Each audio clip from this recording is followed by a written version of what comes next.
Welcome to Chew on Something, where we chew on something for the taste buds and the mind.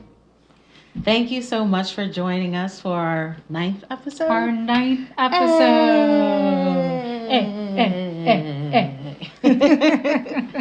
We're so excited. This is our food edition episode.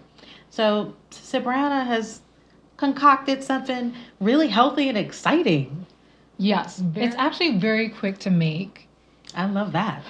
Especially when it comes to cooking. It's so quick to make that you don't even have to put it in the oven. And we calling these? It's called a no-bake peanut butter coconut chocolate chip cookie. I like no-bake cookie. Okay. Well, there's actually a lot of different versions of no-bake cookies. So I'm going to be doing some more renditions of the no-bake cookies. So that's why I threw in PBC. No-bake PBC. Peanut butter cookie. Peanut butter cookie. That has coconut in it too. Yeah, that's what I said. C. C. Oh, okay. Peanut butter cookie. No-bake PBC. PBC. Oh, okay. All right. Peanut butter cookie. Well, chocolate chip. Okay. Is there extra C in there? No bake PBCC. Okay. So no bake peanut butter chocolate chip coconut cookie. And as TK likes to call it, no bake PBCC. Okay. Sounds like a vitamin. But I don't know what kind of vitamins have those ingredients, but I be taking those all the time, multiple times a day.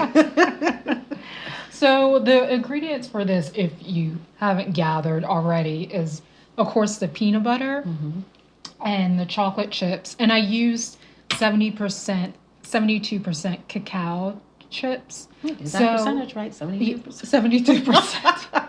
Because it comes in percentages. So the closest that you can get to 100% means it's the closest it is to the actual cacao, because a lot of chocolate chips have a lot of sugar in it. So a lot of times... So the higher the percentage, the better. Yes. Cacao. Yes. Pow. Got some cacao for that pow. Yes. Okay, cool. So the closest you can get to the percentage. So it's 72% cacao chips. Okay. Chocolate chips. And then also no sugar peanut butter chips. Oh, wow. So it's think of your Reese's Pieces peanut butter chips, but they have no sugar versions. Oh, so I don't have to feel guilty when I'm eating it. No, exactly. Good. Yeah. And then we also have the gluten-free granola. Okay. So gluten-free granola, we have sesame seeds. We have coconut cashews as well that I grind up into the mix. Oh, wow. And then the no sugar peanut butter. No sugar going on. That sounds great to me. You really want to be careful because there's so much sugar and everything. Right. But actually this gluten-free granola, which I use, does have a bit of coconut sugar in it. So it does have sugar in it. But I said... It's better than pure white sugar, right? Well, yes, it is. But, it's kind of tomato a bit. Okay. You just really want to watch the amount of sugar they have. So this does have coconut sugar in it. But no sugar peanut butter. And then we have coconut flakes as well. I love coconut. Yeah, it's delicious, right? Yes. Okay.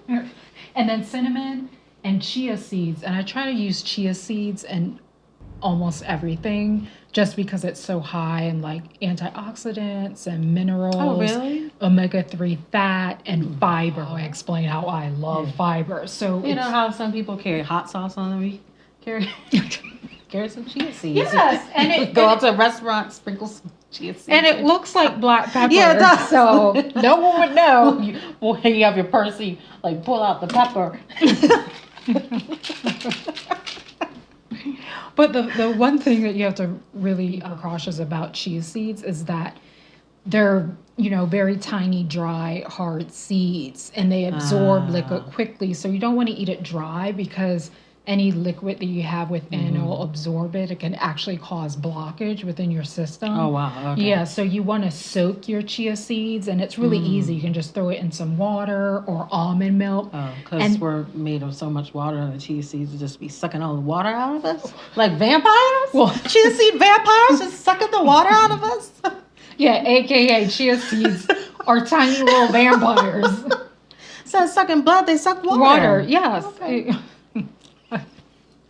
I loved how you just had that whole visualization. But yes, that's what happens. And, I mean, it's not going to suck like you're not going to wither away. Prude. You're not going to wither away. See, Brandon told me to eat chia seeds. Now I look like a prude. She turned into dust. So you can soak it, and the chia seeds will take on like almost a tapioca pudding consistency. So you tapioca pudding, right? So you want it to be a bit chewy and soft. Okay. But I actually soaked a little bit, and then I also threw it into the peanut butter as well because the peanut butter kind of has this moist. So you want to make sure that you soak your chia seeds first, which is why you can throw it in a smoothie or on yogurt, and oatmeal is really good. It'll absorb the liquid. Oh, wow. So something moist. Okay. You don't want to put no dry chia seeds up in you. You want to make sure that it's moist. Just like you want to make sure your knees and your elbows are moisturized. Yes. You want to make sure some food's moisturized. Yes. Just like you don't want ashy feet. You want to... Don't want no ashy chia seeds. Want to make it moist. Moisturize those chia seeds, people. I bet that's something you don't hear often. Moisturize your chia seeds. So after that, you just throw it all together in a mixing bowl. Okay. And then once you mix it all together, then you put it in the freezer for I'd say about 45 minutes to 90 minutes, depending on like how hard you want your no-bake cookie. Okay. But I find that just putting it in for about 45 minutes does the job. Okay. And then after that, but one tip I forgot to mention. So when you finish the mixture, you want to get like a no-stick pan sheet. Okay. Or you can get a piece of aluminum foil and then just put a thin layer of like coconut oil on it. So just get a small piece of coconut oil, and I like to smooth it over the aluminum foil, because what happens is because the peanut butter and the cookies is so sticky. And I learned this through trial and error. I did it for the first time, and I didn't, no one gave me a tip because I make this recipe up myself. Right. So I realized once it finised freezing, the cookies stick. So that's they stuck to the aluminum foil. Oh, okay. And look, people, you want to be eating aluminum foil with your cookies. No, but they still tasted banging. That trial and error tasted great. You don't want a trial and error that tastes nasty. At least the trial and error tasted fabulous. Thank you, TK. I had these before. I'm really excited to have them again. Even our mom was like, make sure you save me some. Okay, Mama, I'm going to tell C. Brown, make sure you save her some cookies. Yeah, my partner was like, can you make a bigger batch than what you made last time? I was like, okay. Mom's like, up those ingredients. So after you finish making the mixture and you put everything together, you just need one tablespoon, like a tablespoon. Dip the spoon in the mixture and you just put it out by the spoonfuls. Oh, wow. So the amount that I made, and I'll give like the specific amount on our Instagram page, which will have the specifics of how much you should use to make a large batch. Okay. So once you do that, and then you put the tablespoonfuls of cookies, and I think this made a batch about 15. And you put it on that no stick sheet, or just put some little bit of coconut oil, or you can use butter. Okay. Then you throw it into the freezer for about 45 minutes. Then right after 45 minutes, it comes out like this. I mean. And no bake, really simple, easy ingredients to use. Also, no guilt PBCC. No guilt cookies. That's delicious. And like we said, like everything in moderation, but it is about finding healthy things. So then when you do have like, because this is something that I wouldn't eat every day. Right. But I would eat like, maybe once a week for like a treat or something. Right. And also for someone who's losing weight or on the journey of losing weight, like I am, just getting back into being really healthy, a cheat day could still be relatively healthy day. Yes. So your cheat day could be having something like this. Yes. And for me, that would be wonderful because, I mean, I had these before and they're amazing. But they taste sweet, but also that they're not unhealthy for right, you. because you're using really good like basic ingredients. And I think that's also changing the perspective of how we think of like cheat days, because our body is our temple, and in the end we still want to treat it well, and this is something that's really like a really great snack or dessert to eat, and it has really wholesome, healthy ingredients. Yeah, and you start thinking about cheat days as when you reevaluate the way that you think about food, right? So if I think about cheat days, I think, why would I want to cheat myself out of life? Right? Exactly. Yes. That's the way I have to start thinking about food, because if you eat all this bad food, you're mistreating and harming your body. So if you think about cheat days, you think, well, I could still have a cheat day and eat something healthy that tastes great, but it feels like I'm cheating. Right. And that's how... But I'm not. Exactly. And that's how I had to... It only applies to desserts, No. Well, that's how I had to change my perspective about eating food. I really had to think about what it was doing to my body, because I never had that. I never even thought about, what I was putting into my body. I just wanted it to taste good. But then over the years, when I learned about nutrition and how food is directly correlated to so many autoimmune diseases, especially within our communities, Black communities, marginalized communities, communities like who never had issues of diabetes, like Black communities, indigenous communities. We never had a history of diabetes until we were introduced into colonized food. So we really have to change how we look at food, but it can still be healthy and delicious. Right. Check out the blue zones. It's 7 areas within the world that have the largest living population. So the largest amount of like centurions or people living in their 90s free of disease. And also I remember reading this interesting article and saying that, rice is a big part of diet and Japanese culture. And people are always wondering, well, how can they eat so much rice and remain healthy? It's also to portion sizes. It's portion size and also how it's grown. In different countries. Like pesticides and all that. Like wheat and rice, it's grown differently depending on the region and where it's from. And that has a huge impact on our bodies and our systems.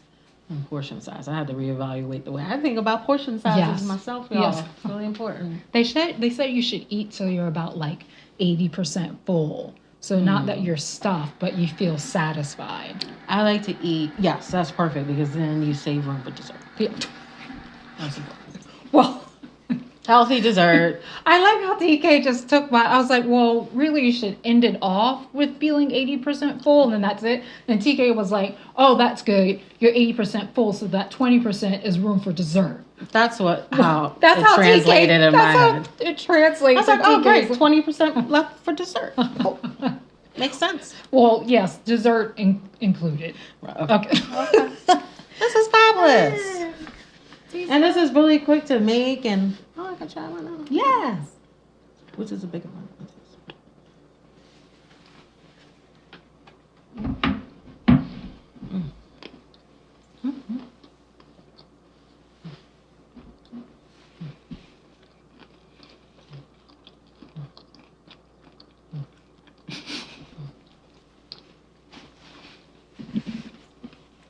Sorry, I was transported.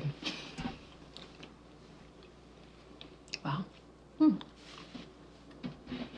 That's really good. You can, pair these cookies also too with like non-dairy ice cream, like vanilla ice cream, like a scoop of non-dairy vanilla ice cream. It's just really good to pair it with. Yeah, and that's it. Real quick, real simple to make. You know what you're eating.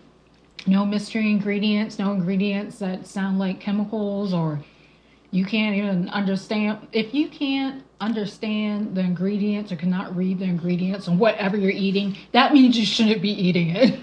I had to learn that for myself. You can't. A lot of times you can't pronounce ingredients. Look, lots of faithful Lord. Yes. Looking like a science lab on the back of your food. Don't eat it. Probably was made in a science lab. True. Genetically altered food. Yes. Mm-hmm. Oh, it's delicious. Thanks so much, Subrana. You're welcome. Thank you, Subrana sis. always concocting the greatest things. Love this recipe because, the prep time doesn't take long. Mm-hmm. You don't have to bake it.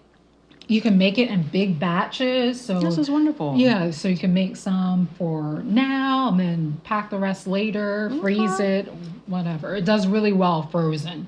Yeah, this is delicious. Thank you, sis. So before we end the show off, maybe we should talk a little bit about what we're going to be talking about for our 10th episode. Yes, oh my gosh, our 10th episode. Hey. We're going to be talking about our experience in the fashion industry. Yeah, for some of you who might not know, I started out in the fashion industry as a fashion model. And I have a lot of stories to tell. a lot of stories to tell, especially dealing in the industry as a young woman and a young Black model as well. We talk about the industry now, and of course we see the changes that are happening. Right. So like when we talk about our experience in the fashion industry, I'll be talking about the latter few years that we worked together within the fashion industry. Right. We have a lot of stories as well for that. Right. Working together. I think it's really important to tell our story because, I've seen tremendous difference from when I was a fashion model starting out in the industry. Fast forward to now, I've seen tremendous changes within the industry. And like we said, I think a lot of that has to do with the rise of social media. Yes. And, still a lot of roadblocks, especially for talent of color, that I came across as well, even with the change of social media. Mm-hmm. So we can talk about all that. Yes. On 10th episode. Yes, on the 10th episode, we're going to dive on deep, as TK said. Dive on deep. We're not stepping our big toes in. We're going to dive on in.